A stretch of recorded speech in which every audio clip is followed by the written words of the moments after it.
correct, Benjamin. The tea was the final straw. So we were talking very briefly last class about the Boston Tea Party. So we can talk a little bit more about that. Catherine, that's right. The paper taxes as well. So Benjamin, you mentioned there was like 5 or 6 things they started taxing. Sugar tax, very good, Vincent. So taxing something that we buy, like if I want to go and buy this computer mouse, that's not something strange to us. It's an object. I know someone made it, and when I buy it, I know that a little bit of the money that I pay is going to go to the government, which is what allows the seller to even sell it to me in the first place. So the seller gets most of the money, but a little piece always has to go back for taxes.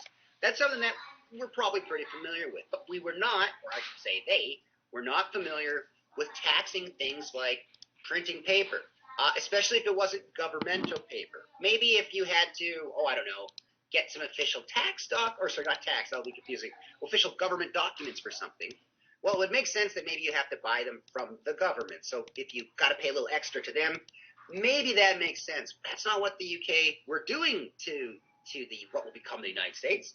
They were having them pay taxes on just printing a bill for their own house over in America. They might be trying to build a will just to leave for, if I pass away, what will my family get?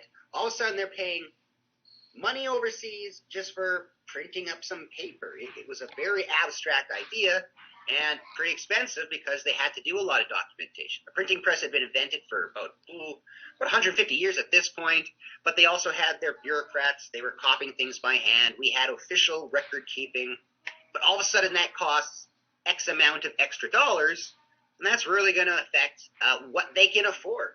Now, that was the paper tax. That's right.